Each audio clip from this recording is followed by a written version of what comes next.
Welcome to the reading of the Holy Bible. We are in the Old Testament. We are reading the book of Habakkuk, chapter 1, in the New King James Version. Habakkuk, chapter 1, verse 1, the burden which the prophet Habakkuk saw. O Lord, how long shall I cry and you will not hear, even cry out to you violence and you will not save? Why do you show me iniquity and cause me to see trouble? For plundering and violence are before me. There is strife and contention arises. Therefore the law is powerless and justice never goes forth. For the wicked surround righteousness. Therefore perverse judgment proceeds. Look among the nations and watch. Be utterly astounded, for I will work a work in your days which you would not believe, though it were told you. For indeed I am raising up the Chaldeans, a bitter and hasty nation, which marches through the breadth of the earth to possess dwelling places that are not theirs. They are terrible and dreadful. Their judgment and their dignity proceed from themselves. Their horses also are swifter than leopards and more fierce than evening wolves. Their chargers charge ahead. Their cavalry comes from afar. They fly as the eagle that hastens to eat. They all come for violence. Their faces are set like the east wind. They gather captives like sand. They scoff at kings, and princes are scorned by them. They deride every stronghold, for they heap up earthen mounds and seize it. Then his mind changes and he transgresses. He commits offence, ascribing this power to his God. Are you not from everlasting, O Lord my God, my Holy One? We shall not die. O Lord, you have appointed them for judgment. O Rock, you have marked them for correction. You are of purer eyes than to behold evil, and cannot look on wickedness. Why do you look on those who deal treacherously and hold your tongue when the wicked devours a person more righteous than he? Why do you make men like fish of the sea, like creeping things that have no ruler over them? They take up all of them with a hook. They catch them in their net and gather them in their dragnet. Therefore they rejoice and are glad. Therefore they sacrifice to their net and burn incense to their dragnet, because by them their share is sumptuous and their food plentiful. Shall they therefore empty their net and continue to slay nations without pity? Chapter 2. I will stand my watch and set myself on the rampart and watch to see what he will say to me and what I will answer when I am corrected. Then the Lord answered me and said, write the vision and make it plain on tablets, that he may run who reads it. For the vision is yet for an appointed time, but at the end it will speak and it will not lie. Though it tarries, wait for it, because it will surely come, it will not tarry. Behold the proud, his soul is not upright in him, but the just shall live by his faith. Indeed, because he transgresses by wine, he is a proud man, and he does not stay at home, because he enlarges his desire as hell, and he is like death and cannot be satisfied.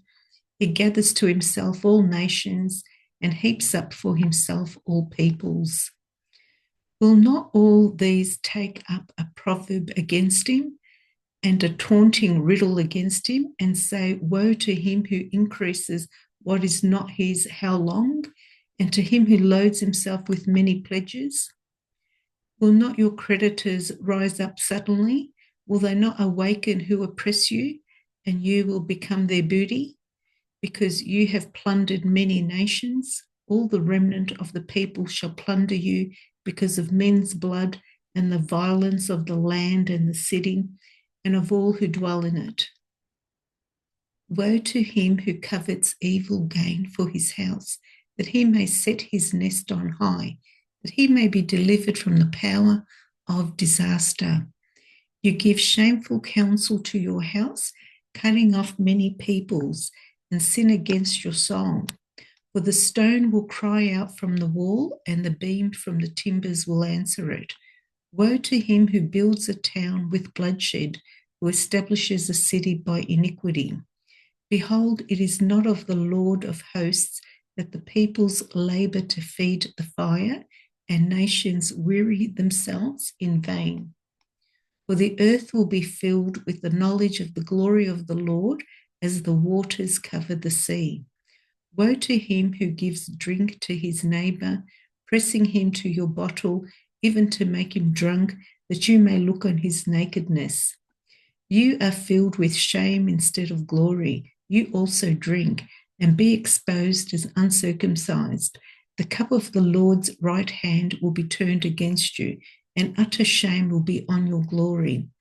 For the violence done to Lebanon will cover you, and the plunder of beasts which made them afraid, because of men's blood, and the violence of the land and the city, and of all who dwell in it.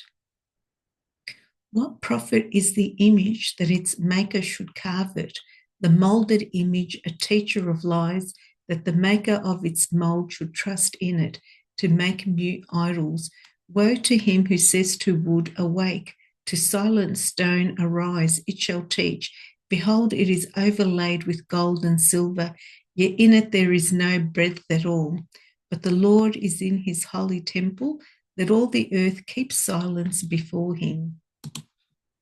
Chapter 3, a prayer of Habakkuk the prophet on Shigionoth. O Lord, I have heard your speech and was afraid.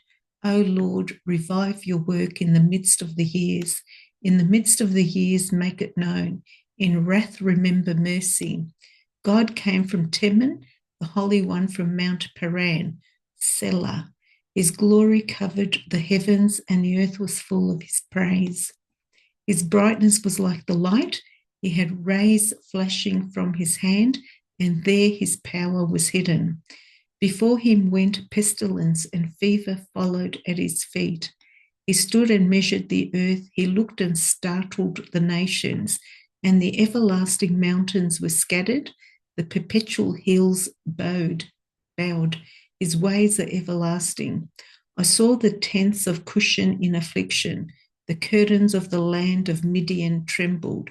O Lord, were you displeased with the rivers? Was your anger against the rivers? Was your wrath against the sea that you rode on your horses, your chariots of salvation? Your bow was made quite ready. Oaths were sworn over your arrows, Selah. You divided the earth with rivers. The mountains saw you and trembled. The overflowing of the water passed by. The deep uttered its voice and lifted its hand on high. The sun and moon stood still in their habitation. At the light of your arrows they went, and the shining of your glittering spear. You marched through the land in indignation. You trampled the nations in anger. You went forth for the salvation of your people, for salvation with your anointed. You struck the head from the house of the wicked by laying bare from foundation to neck, Selah. You thrust through with his own arrows the head of his villagers. They came out like a whirlwind to scatter me. Their rejoicing was like feasting on the poor in secret. You walked through the sea with your horses, through the heap of great waters. When I heard, my body trembled, my lips quivered at the voice. Rottenness entered my bones, and I trembled in myself that I might rest in the day of trouble. When he comes up to the people, he will invade them with his troops.